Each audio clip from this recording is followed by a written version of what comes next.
अभी हम अररिया जिला में मौजूद हैं। आपको बताना चाहेंगे कि यहाँ पे इतनी जघन्य अपराध वाली, दिल दहला देने वाली सनसनीखेज घटना हमारे सामने आई है, जिसमें मेडिकल के सेकेंड ईयर की छात्रा के साथ एक बहुत ही जघन्य अपराध किया गया है। आपको बताना चाहेंगे कि एक लड़का पिछले 3 वर्षों से उनके पीछे पड़ा हुआ था, शादी का झांसा दे रहा था और शादी का झांसा दे करके उनके साथ प्रेम प्रसंग चला रहा था। जब शादी की बात आती है तो फिर आखिरकार वो पीछे हट जाता है, क्योंकि उनके पिता ने उसकी शादी किसी और से तय करके रखी थी।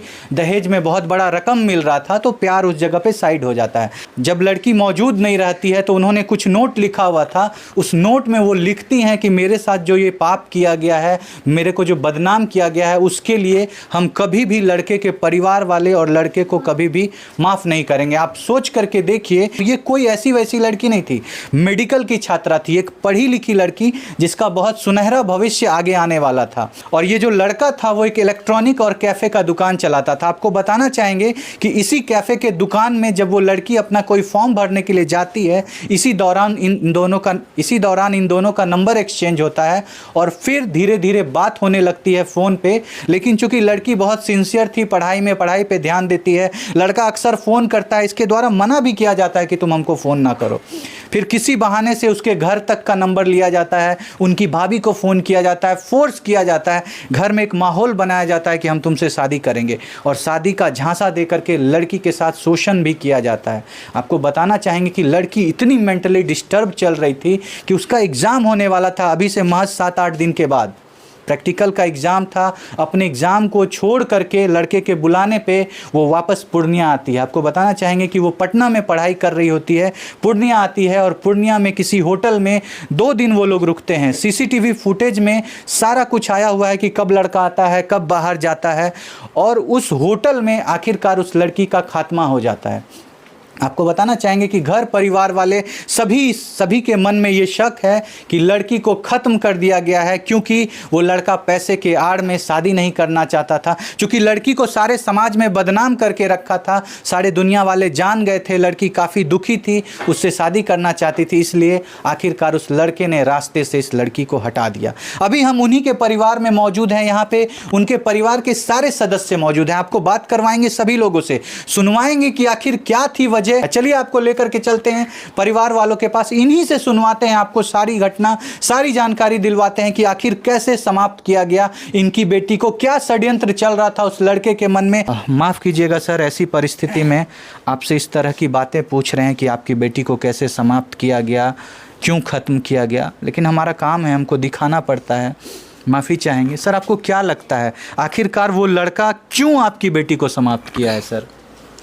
वो लड़का जो है वो लड़की को प्रेम प्रसंग में फंसा लिया था और शादी का झांसा देकर और वो बोलता था हम तुमसे शादी करेंगे। जब हम अपने लड़की से पूछे, मेरी लड़की का नाम था निशा रानी। अच्छा। हम जब उसको बुलाए पटना से, जब ये बात सुने कि उसका जीजा के द्वारा जो है इस तरह की खबर उड़ाया गया, तो हम उससे पूछे तुम कहाँ हो, फोन की तो वो बोली हम हॉस्टल में हैं। अच्छा। हम उनको बोले कि तुम वीडियो कॉलिंग करो। वीडियो कॉलिंग में देखे हम वो हॉस्टल में थी, अपनी सहेली के साथ में थी। अच्छा। हम उसको बोले कि बेटा तुम कल घर चले आओ। अच्छा।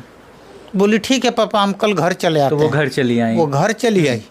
घर आती है, इसके बाद हम उससे पूछे कि क्या तुम लोगों में बात है।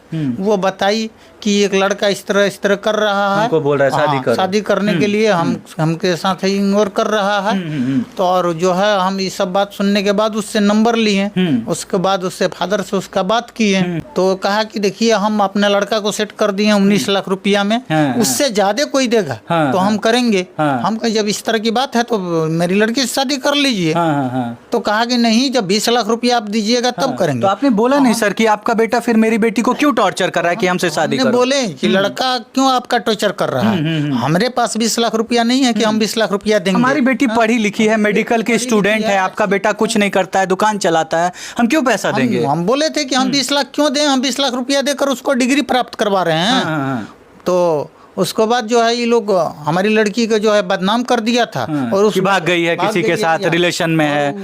उस बदनामी का वजह से ये दोनों का जो है फिर बातचीत चलता रहा। हम फिर उसको प्रिंसिपल का फोन आया, फिर इसको भेज दिए, परीक्षा था, एग्जाम है, आप इसीलिए भेज। देखिए, आप लोगों को बताना चाहेंगे कि औरतों से जब कोई जीत नहीं पाता है तो उसके इज्जत को नीलाम किया जाता है, उसके इज्जत को बर्बाद किया जाता है। क्योंकि वो अच्छी विद्यार्थी थी, पढ़ने लिखने वाली थी, और वो मान नहीं रही थी लड़के के बात को कि हम तुमसे शादी करेंगे। तो फिर एक षड्यंत्र के तहत उसको पहले बदनाम कराया गया। पिता ने फोन किया, बेटी कहाँ है? बेटी बताई कि पापा देखिए वीडियो कॉल में हम हॉस्टल में अपने मौजूद हैं।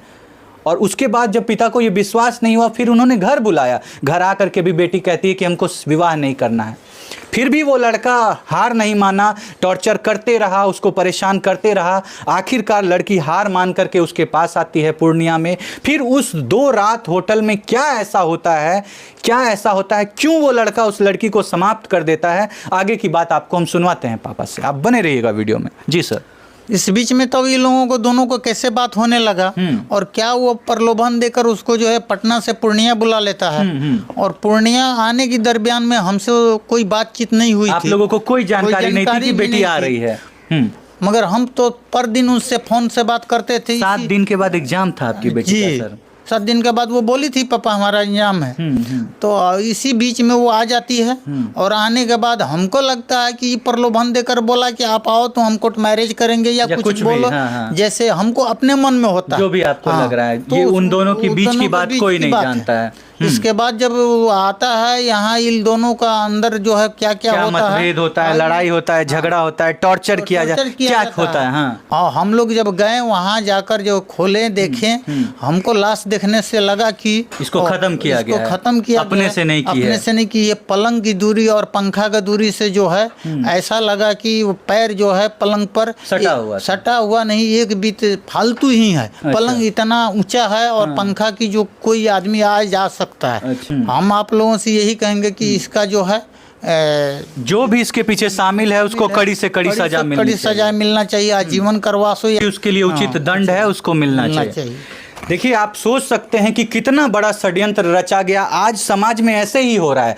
पहले लड़की को इस्तेमाल करने के लिए फंसाओ, उसको शादी का झांसा दो, उसके साथ संबंध बनाओ, और बाद में जब तुमको लगने लगे कि तुम्हारा परिवार वाला इससे नहीं मान रहा है तो फिर लड़की को रास्ते से हटा दो। हटाने के लिए षड्यंत्र बनाओ। आप मेरे चैनल पे जा करके देखिए, आपको कई ऐसे वीडियो मिल जाएंगे जिसमें महिलाओं के साथ इस तरह की प्रताड़ना हो रही है। आप अभी 2-3 दिन पहले का जा करके वीडियो देखिए। ऐसे ही खगड़िया जिला में एक लड़की को समाप्त कर दिया जाता है किसी जंगल में बुला करके, और आज एक लड़की को होटल में बुलाया गया और आखिरकार उसको तड़पा के वहां पे समाप्त कर दिया। आपकी छोटी बहन थी सर? हाँ, निशा रानी मेरी छोटी बहन थी। 4 भाइयों बहनों की सबसे लाडली बेटी थी। 4 भाइयों की सबसे छोटी बहन थी, और पूरे परिवार में सबसे लाडली थी। पढ़ने लिखने में सबसे अच्छी, पढ़ने लिखने में, सुंदरता में, रूप रंग में, कोई हर एक चीज में, हर कुछ सर्वगुण संपन्न थी। और आज वो लड़की नहीं है हमारे बीच में।